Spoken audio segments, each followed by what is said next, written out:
Hey everyone, I am in the hospital. Just had my switch surgery yesterday.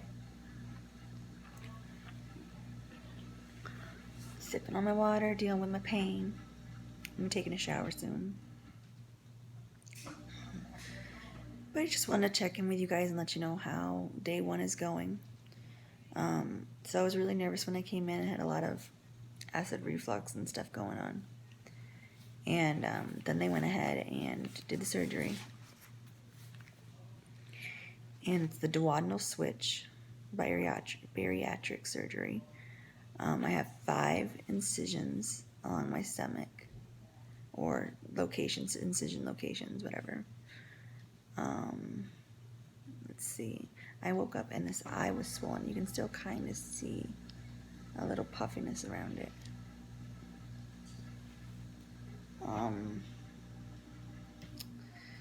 So that we have the date right here.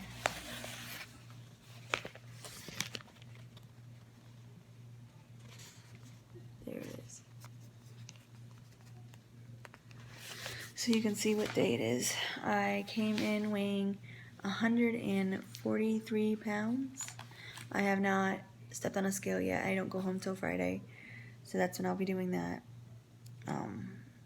But yeah, everything seems to be going good, and I'll update you guys some more later.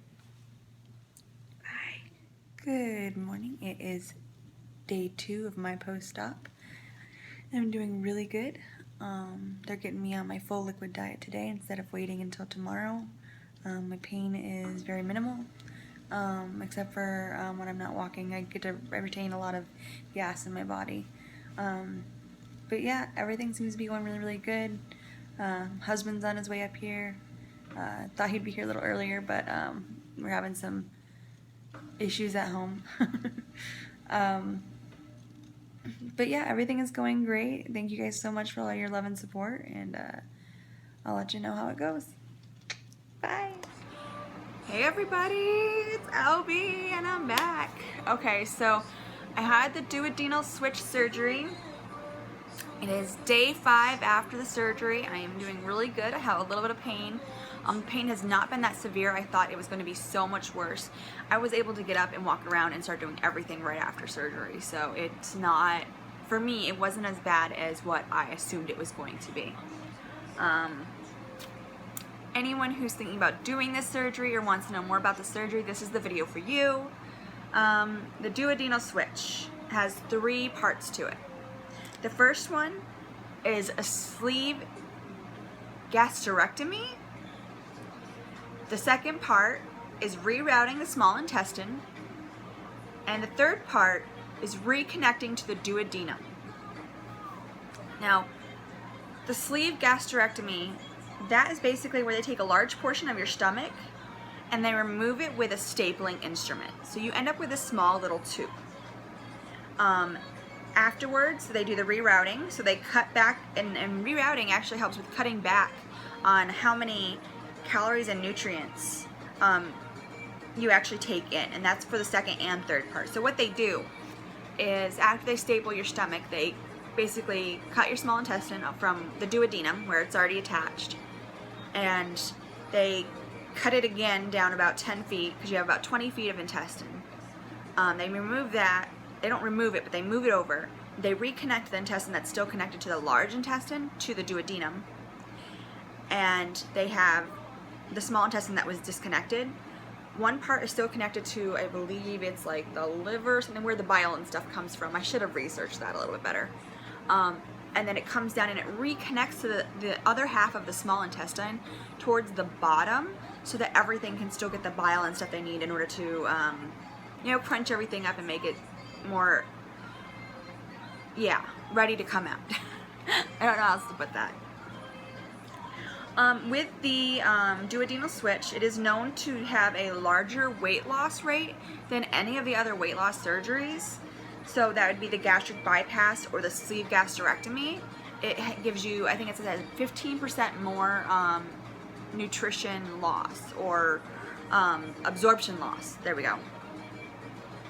And so far I've been doing really good. I can only have liquids for the first 2 weeks, and I am about 5 days in, and that's after surgery. I don't count the day of surgery. I just figured that's a smart choice. But the first day I was on just ice chips.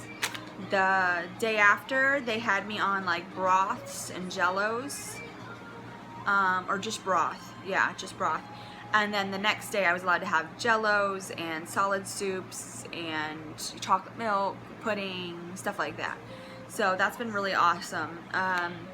They ask you to have like 30 to 60 grams of protein every single day, but your stomach is so small, you're only able to drink so much. So they said this could take up to 12 hours to drink. It does not take me that long to drink. I actually drink it a lot faster than that. It is the Premier Protein Shakes. This one happens to be cookies and cream. These are actually pretty good. I don't like shakes that much. I don't like protein shakes very well, especially the powdered ones, because they just taste too powdery. But this one actually has a decent flavor. They have a caramel one that's really good. It tastes like a caramel coffee. They have a chocolate that's alright, kind of tastes like chocolate pudding. But this is one of my favorites as well. I kind of stick within those three. They have other ones like vanilla and strawberry, and I think they have a banana and cream one, which I want nothing to do with that one. I'm sorry, I'm not a big banana fan. But I can only take small sips of this, and I should be anyways right now. They said that, so it's pretty small. They said you should feel fuller faster, and you don't want to try to swallow or eat, drink, whatever, too much at a time, because you'll get this pain right in here, and it will just settle right in here, and it'll make you feel crappy. Now, I haven't done that yet. Like, I've gotten close to the pain, but I've noticed that what my pain is that whenever I take a drink, I'm swallowing air at the same time, and so the air is building pressure up in there, and so then I have to burp afterwards in order to release that pain. So a lot of pain can be due to the gas that they put inside you during the surgery. It will go into your shoulders, it'll settle in, and then it'll settle in your chest. And they really want you, and this is a thing, they want you to be able to pass gas naturally before you leave the hospital, so they know that your intestine is working properly from all the re-switching and everything like that. I did a lot of burping. I passed gas a little bit, but not that much.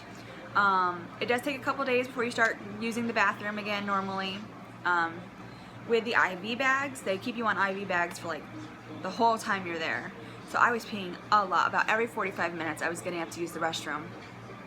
But it wasn't so bad. And everything seems to be going really well. I had a lot of pain in my thighs afterwards because of the water retention that I had from the IV bags. And I think that hurt worse, having to move around with that pain, than my actual stomach pain from the surgery. So that's telling you, you know, how much there's not that much pain with it. Like, there's pain, there's discomfort, sure, but it's not like it's gonna stop you from getting up and walking around or doing anything. It's very minimal. So yeah, I'm gonna go ahead and add in some more pieces from my other videos, and I'll show you guys my stomach. It looks terrible, but it's from the surgery. So let's see. There we go. See, it's going all the way around. I don't know why, but. And I've got another one right here. This is actually from a shot they gave me for a blood thinner. These are all the incisions. I got another incision part right up here. But yeah, this is all incision stuff. It's crazy. Super crazy. But yeah, that's my stomach. So, other than that, the only thing I'd say to not freak out about is this. They sent me home with a ton of medication. So, I mean, it's in this big, huge bag. It's bigger than my head. So, and then you have to swallow one pill at a time, which is another part that's like really sucky. But, yeah. Alright, if you guys have any more questions or concerns, or you'd like to keep following me on this weight loss journey with a duodenal switch, please hit the subscribe button, like, and leave a comment down below just saying hi or any questions you might have, and I will get back to you as soon as I can. Thank you guys so much for watching. Elby's out.